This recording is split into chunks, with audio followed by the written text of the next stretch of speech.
Good morning, North Harrison.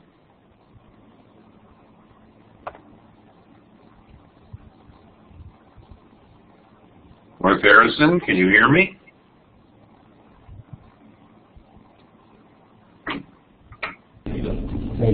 Yes. How are you guys doing?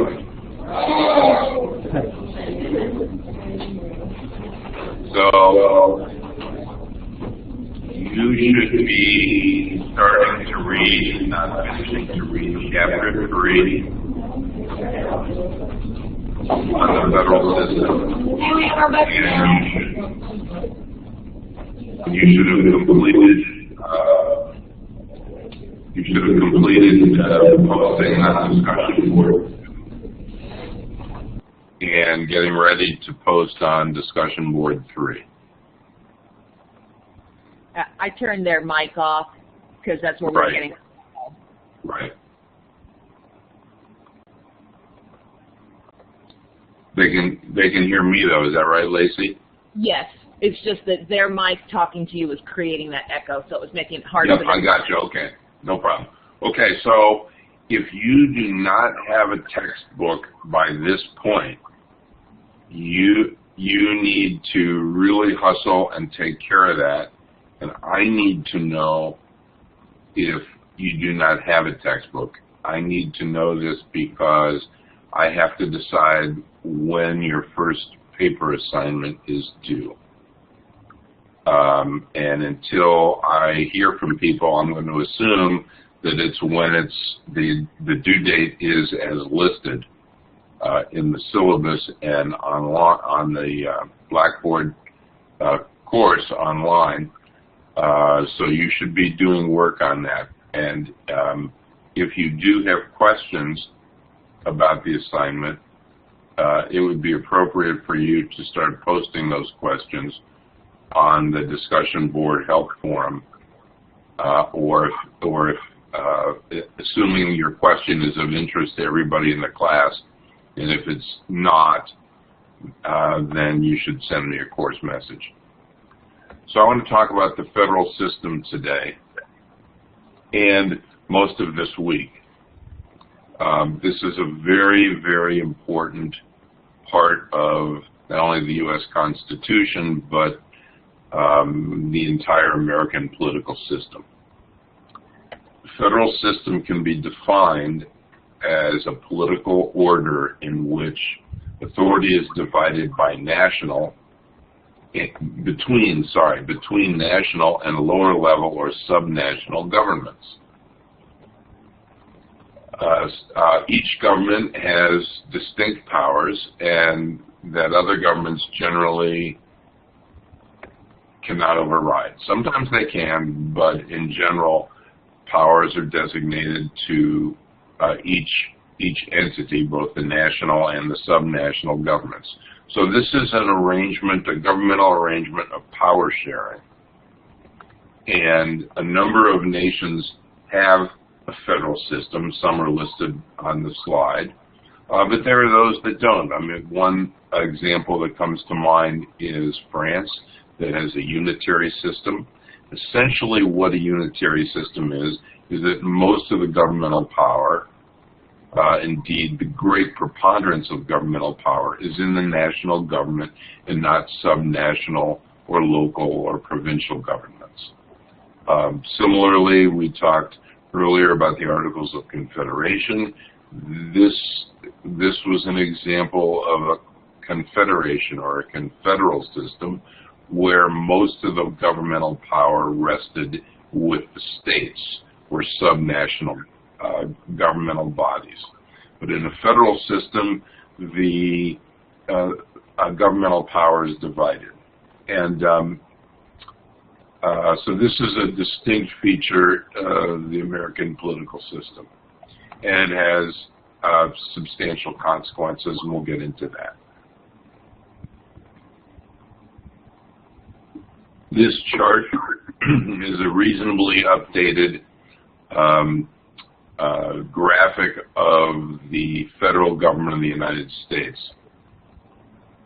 And what you see on toward the top is 3 branches.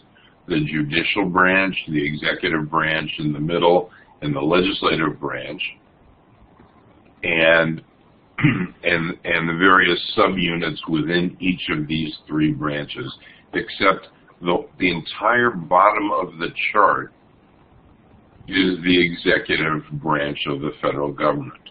The 2, 4, 6, 8, 10, 12, 15 or so cabinet-level departments are in the middle of the chart, and then down below are the independent establishments and government corporations, which are also in the executive branch, though not fully controlled by the president or the White House.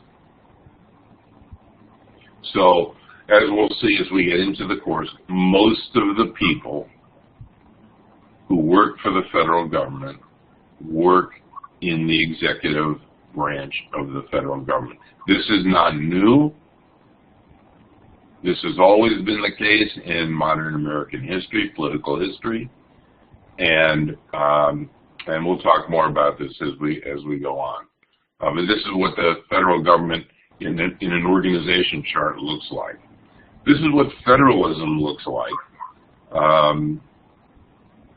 Again, with another chart, you have a federal or a central government on top. You have the state governments here, and local governments down below, and then below them the taxpayers or citizens.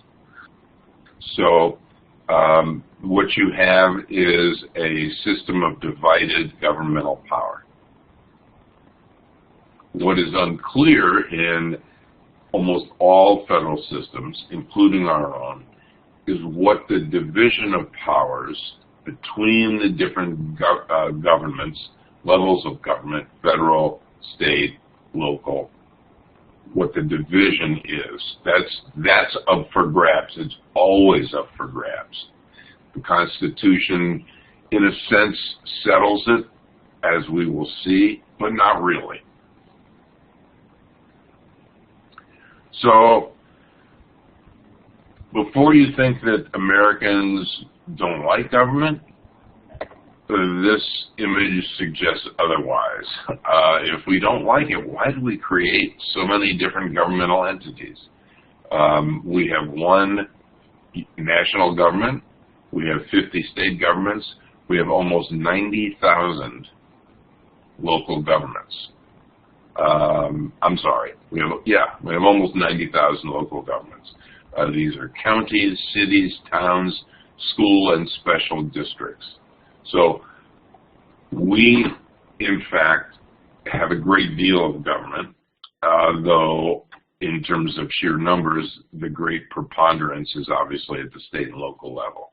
To say that the numbers are great at the state and local level is not to say that state and local governments necessarily have more power than the national government. I'd like to go briefly over what political scientists and other observers have argued about a federal system and why a federal system would be appropriate for the United States. I will also indicate what I think the strongest argument is, or and also the most interesting. So the federal system is a system that establishes a stronger national government but retains powers for the states. We've already said that. It divides governmental power. The larger the landmass of a nation state, one might argue, the larger it is, the greater the case for federalism. The United States is a very large, geographically large country with a large population. Many have argued that this makes this size and population, both population and geography, makes the United States an appropriate vehicle for a federal system. From my perspective, the strongest argument for for a federal system is that state governments can be seen as training grounds or laboratories for policy innovation. And the argument basically is this: governmental change, policy change, societal change will happen. There's no way to prevent it. The question is, how do governments implement change? How do they pursue and implement change? And one argument that's very strong, I think, for a federal system is that rather than start a new system or a new policy nationwide, not being sure of what the results or consequences might actually be, one can try it out, see if it works. If people think that it works, then it's likely that other states will adopt that policy as well as the national government. One example of this in recent American political history is the Affordable Care Act passed by Congress a few years ago.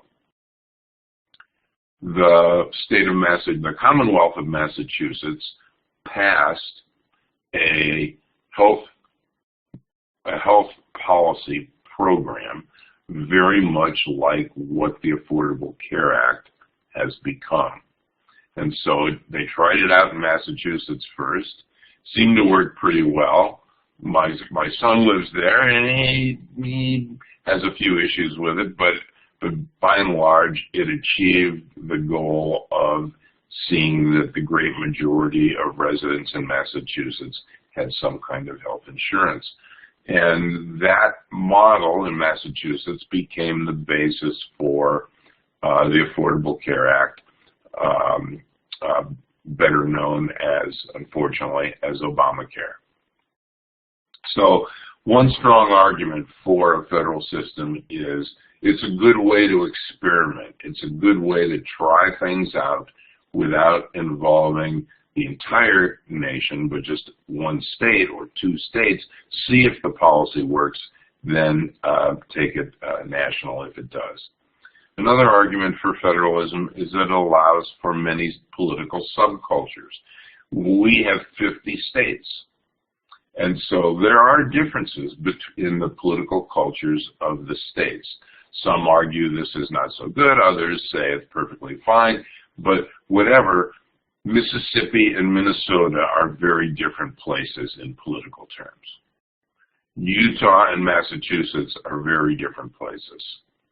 South Carolina and Michigan are very different places. California and Kentucky have very different political subcultures. So a federal system allows for the development of different ways of looking at political life. And lastly, and this is one of the major arguments as well for federalism, is that a federal system, by definition, fragments power. It distributes power and allocates power between different quote-unquote levels of government, a national government on the one hand and subnational governments on the other. These subnational governments are called different things in different countries. We, of course, call them states, counties, local governments.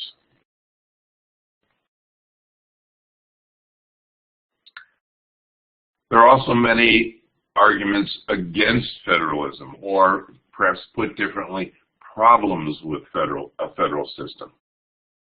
And these are not necessarily inherent in all federal systems, but though many are, though they do seem to characterize the American system of federalism. First, state governments have limited resources. The federal government's power to tax is much more substantial than state and local government taxing authority. Not only that, the area which can be taxed is obviously much greater for the federal government. State governments tend to have fewer resources, and this impacts the capacity of state governments to act in an effective way. Secondly, Our country's problems and needs, many argue, and I would tend to agree, are increasingly regional and national. You know, we don't just live in towns of 10 or 20,000 anymore. There are huge metropolitan areas and regions that cross state boundary lines. Cincinnati is a good example. Cincinnati is in Ohio. It is part of a region that includes 3 states, Ohio, Kentucky, and Indiana. And so if regions or metropolitan regions cross state lines, states really aren't very effective instruments for making policy or implementing policy for these large regional metropolitan areas.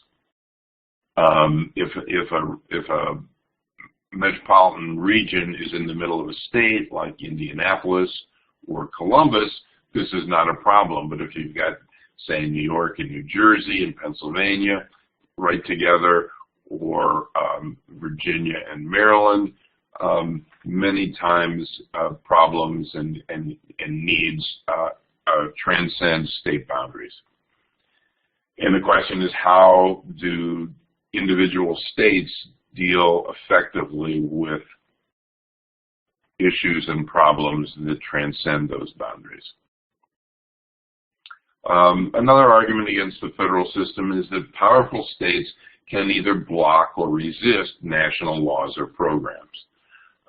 And breaking that resistance or those obstacles can be very difficult. Another argument against the federal system is that depending on the state, one group might be powerful enough to have a disproportionate power and control in that state. So that, for example, Texas has huge energy industries, and the energy industry is very powerful in Texas. Same in Louisiana.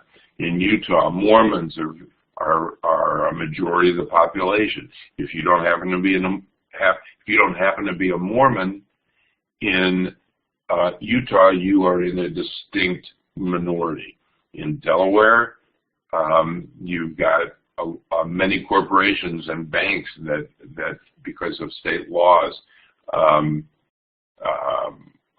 have disproportionate power. The DuPonts, for example, for many decades had disproportionate power in Delaware. In Florida, perhaps it's older people as seniors after World War II began slowly to move into that state. Single groups can have a disproportionate impact. The coal industry in West Virginia might be another example. One argument against a federal system is that it may facilitate inequalities and unequal distribution of rights and services across states. We are not simply residents and citizens of Indiana or Michigan or Missouri, but we're also American citizens. And there are certain basic rights and services that all citizens are entitled to. And yet some states may try to undermine or even reject the distribution of basic rights and services equally to all. This suggests that there are problems of policy and program coordination across a federal system, especially one that has 50 different state governments. So if the federal government passes a law and then has to implement it, whether the federal government implements it or state and local governments implement it, what you have is a process, an organizational process where program coordination, that is the program being the same, essentially the same as it's delivered or services are provided to citizens, might be very difficult, if not impossible. One intriguing argument against the federal system, it seems to me, is not necessarily inherent in it, but may in fact be the case, and it is in fact the case very often in the United States, and that is American citizens, just to take voting for example, Americans are more likely to vote in national elections than state and local elections. They're more likely to have some degree of knowledge about national government and national politics than state and local politics. But this isn't true for every person, obviously, nor is it necessarily true for every community. But generally speaking, we as American citizens know less about state and local government than national government. We tend to participate less in state and local government than in national governmental affairs, measured, for example, by the amount of news that we consume, political news we consume about the national affairs versus state or local. Also, in terms of one can also measure it in terms of voting behavior. We're more likely to vote in national elections. One argument against the federal system, one that obviously continues to be a problem, is that state governments may be able to, and local governments may be able to discriminate against minorities more routinely and effectively than the national government. And finally, subnational governments, this is more new, may lack or disrespect expertise in science. And I have North Carolina and Texas as two examples. One of my favorite whipping boys is the legislature of North Carolina. I'll just give you one example. Some people don't believe in global warming. Probably those people also believe in the Easter Bunny. The state legislature in North Carolina passed a law that provided that no state agency could run statistical models and analysis of the impacts of global warming, rising sea levels, etc., on the coast of North Carolina. Even though there's plenty of measures, empirical measures, that the coast of North Carolina is in fact and has been affected by climate change, the legislature decided and voted, created a law, passed a law that says the state can't pay any attention to this, can't measure it, can't assess it, can't make policy on the basis of destruction of coastal properties. We're not even going to look at it. And so that's an example of disrespect of expertise in science. One might argue that laws recently overturned in Texas and Louisiana designed to make abortion services and other kinds of many health services available to women is also an example of a disrespect for expertise and medical science. Okay, so the constitutional basis for American federalism resides in part in Article 6, which mandates that the national government is supreme. And the quote is below, the Constitution and laws of the United States and all treaties made under the authority of the United States shall be the supreme law of the land. This is part of Article 6 of the U.S. Constitution. And then note the last provision, and the judges in every state shall be bound thereby, anything in the Constitution or laws of any state to the contrary notwithstanding. So what this says is, and what it implies clearly, is that national laws, national legislation preempts state and local regulations in those cases where federal laws and treaties are made consistent with the U.S. Constitution. That's what the phrase "which shall be made in pursuance thereof," that is, consistent with the authority of the United States government. So this is Article 6. Article 6 is the basis for a stronger national government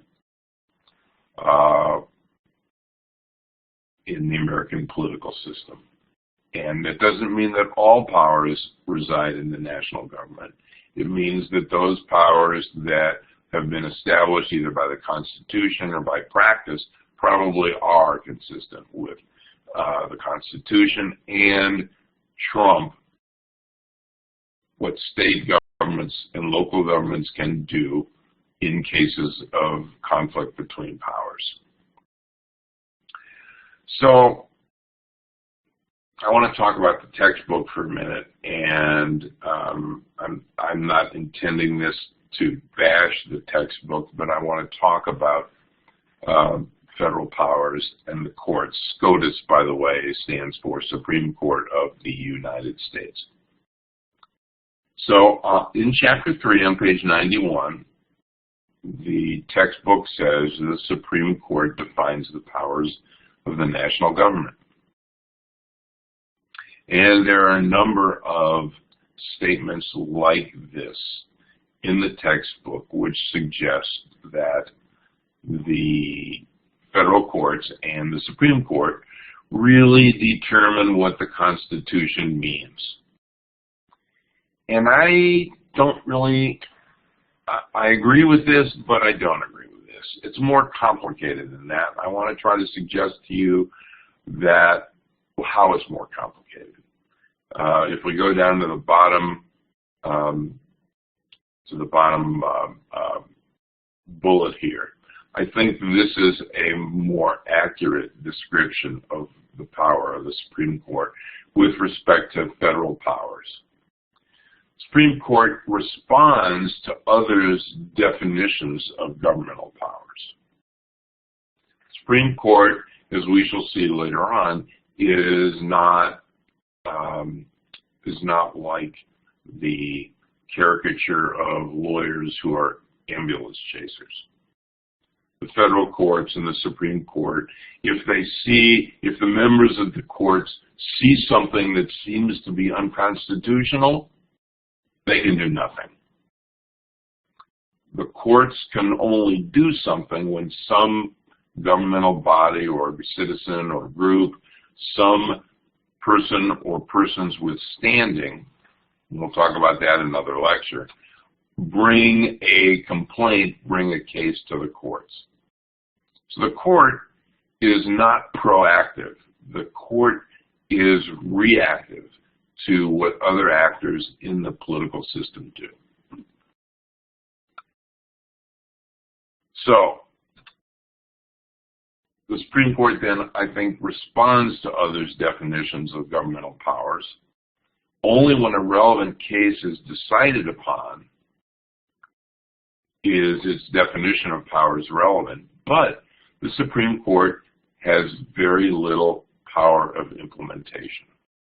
This is part of the distribution of powers of the federal government, the national government, and it's part of checks and balances. So just because the Supreme Court makes a decision, it doesn't follow that it will be implemented in a way that's consistent with the ruling. The text says, for example, that the Supreme Court cast the final vote on a particular political or policy or governmental conflict. Well, that's not even true. It's not true because the Supreme Court usually doesn't implement its decision. Somebody else does, either a lower court or another governmental body. But also, there are ways of getting around a Supreme Court ruling. The most recent example is the Citizens United decision of the Supreme Court of several years ago. That decision basically said that within certain regulations, corporations, labor unions can spend as much money as they want in elections and in contributing to political campaigns. So the Senate of the United States, I believe this week, is taking up a vote to overturn the Citizens United decision and to amend the Constitution. It's very unlikely that it will pass or even be approved by 2/3 in the Congress, but it's an example of how the Supreme Court may not cast the final vote. I want to give you two other examples.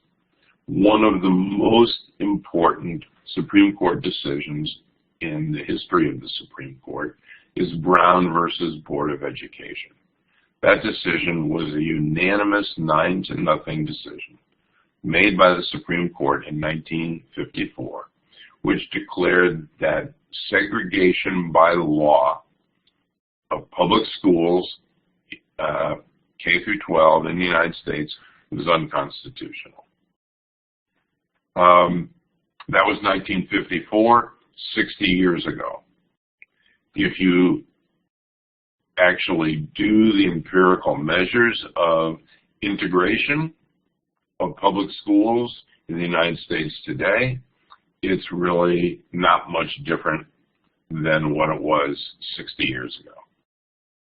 Why is that? Well, most of the rules and regulations regarding public schools are made by special districts known as school boards and school districts, not the Supreme Court. The Supreme Court did not implement that decision, even though it was 9-0. Lower federal courts for some time sought to implement it, but ultimately it's a matter for the very entities that created the segregation in the first place. And so we don't have integrated public schools in the United States, K through 12, any more today than we did 60 years ago. Another example from a 1960s decision by the Supreme Court was the Miranda ruling. You're probably most familiar with the Miranda ruling from television cop shows. The Miranda ruling by the Supreme Court was that police have to read those who are apprehended by police officers their rights. You have the right to remain silent. Anything you say can be held and will be held against you in a court, and so on. You've all seen it on television, I'm sure. Who implements that ruling? Police officers in every local and state jurisdiction in the country. The FBI as well, but the FBI does a very, very, very small percentage of all of the police work in the United States of America. So the very folks who were not always issuing Miranda-type warnings to those who were apprehended were the ones responsible for implementing the Miranda ruling. Most, not infrequently, the way this works on the ground is this. Police officer arrests somebody and reads the Miranda warning, and then says, okay, now tell me what happened. That probably is constitutional because the person has been read his or her Miranda rights. But in fact, in spirit, one could argue it violates the Supreme Court decision. People have a right to shut up and say, I want my lawyer, leave me alone. But Supreme Court, federal courts don't really implement that. The only way it gets implemented is if somebody brings another case to the courts, to the federal courts, saying, you know, my Miranda rights have been violated.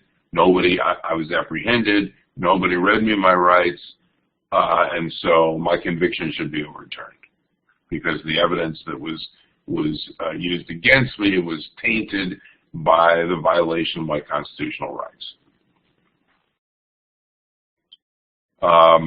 Why don't we stop just for a moment and take questions? Lacey, can you enable It's back on. It's back on. Yeah. Does anyone have any comments or questions at this point before I continue? I've gone through 9 slides, talked for, half an hour or so. You guys have any comments or questions? Things you'd like to pursue from what I discussed so far? I know it's early, but it's only Tuesday. Okay.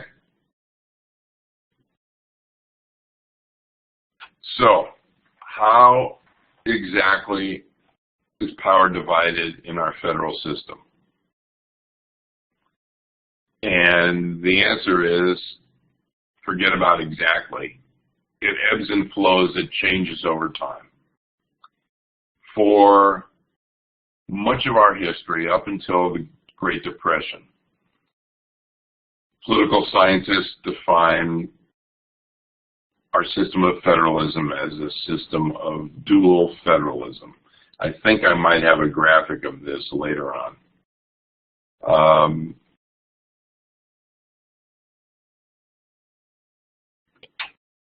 Okay, so a system of dual federalism is one where states have some powers and the federal government has some powers, and they basically don't touch, or only very minimally touch. But I think what's important about a federal system is that there are, especially one with 50 states as opposed to, say, 3 or 4, is that the federal system builds into our political system significant tensions. And so there's an ebb and flow over time, depending on political forces and actors and social and economic change. An ebb and flow between situations where the states have more power, the national government has more power, they both have more power, they're in conflict. There can be many different sets of arrangements or relationships between the state governments and the federal government. Everything from secession in 1860, 61, to total cooperation, to everything in between. It's not fixed. It, in theory, is fixed by Article 6, which says, well, the national government is supreme in those areas where it has constitutional authority and powers to act. However, folks disagree about what those are. So the federal system, if you think that the division of power between, say, a judiciary and the legislative body create tensions or conflicts or checks and balances, the federal system does that many times over. Every day there are issues in which the federal government and state governments agree. That every day there are areas where state governments and the federal government disagree and in fact are engaged in serious administrative and policy conflict. And there are times when states agree and disagree among themselves. One very obvious example for Indiana and Ohio is gay marriage. Other states have it.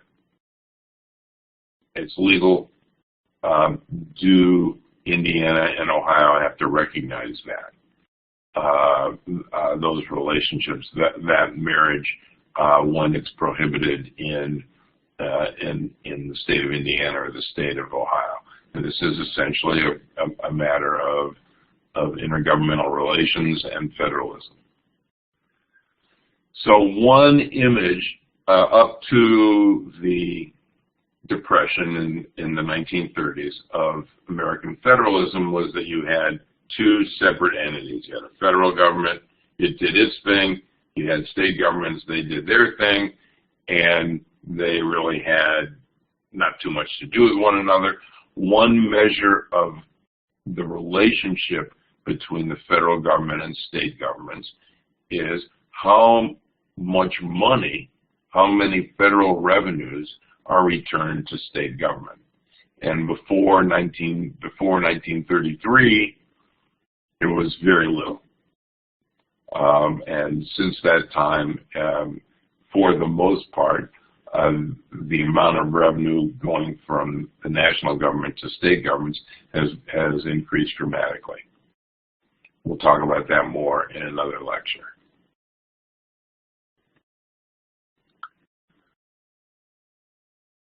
So the constitutional basis for federalism lies in the powers that are in the Constitution, and there are four. And I've discussed some of these in the past in the previous class. I just want to go over them again. There are basically four powers of the national government: enumerated or expressed powers, and should be expressed with an ED, that are specifically mentioned in Article 1, Section 8 of the Constitution. They're implied powers, and these are those that are described in the necessary and proper clause, also in Article 1, Section 8, and we've discussed those. There are concurrent powers. These are powers that are shared by both the federal government and state governments, and there are inherent powers, which we've also discussed briefly. These are powers that inhere necessarily in all sovereign nations and in this world in order for them to continue to exist. One point that I should make, I don't think it's in a slide anywhere, but it is an important point. And I'll give you an example. Many people mistakenly argue that if the federal government has less power, more power, state and local governments must have less power. That it's essentially a zero-sum game. It's a fancy term that social scientists use, that whatever one gains, another has to lose. That is false. And I'll give you an example. In 1970, the Congress passed and the President signed the National Environmental Protection Act. That created the Environmental Protection Agency.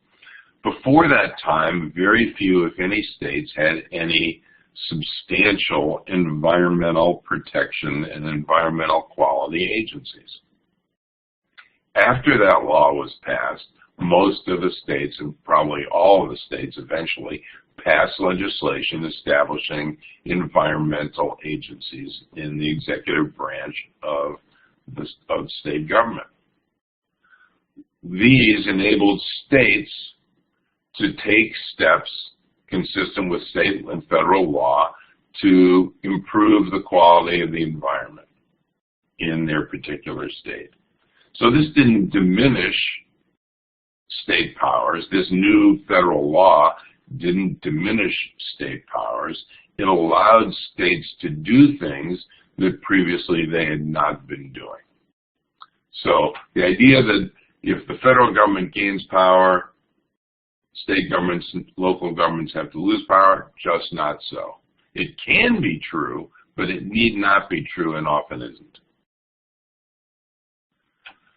So the powers of state governments really are not laid out in any significant way compared to what the Constitution does with the expressed powers in Articles 1 and 2 and 3 and 6. The powers of state governments rest on the 10th Amendment. What was the 10th Amendment? This is, again, something that folks who think the federal government is subservient in some way to state governments miss. The 10th Amendment, keep in mind, first, the Bill of Rights was added to the Constitution after the Constitution was ratified. The Bill of Rights has 10 amendments. The 10th Amendment is the basis for reserved powers of the states. And there is no specificity in this amendment. It reads as follows. The powers not delegated to the United States by the Constitution, nor prohibited by it to the states, are reserved to the states respectively or to the people. So what the Constitution says and plainly means is this. The framers said, we are going to establish what the powers of the national government are. What's left resides in the states or the people. They didn't start out and say, this is what the powers of the states are, and oh, by the way, here's something for the federal government. That was called the Articles of Confederation. We are not governed by that. I will pick up next time, again, with a brief discussion of the rest of this slide dealing with the reserve powers of the states. Lacey, if you can turn back the student's mic, see if they have any questions before they leave. It's on. They just need to make sure it's turned on there at the school. Okay. Your talk button. Anyone have any comments? No. Have a nice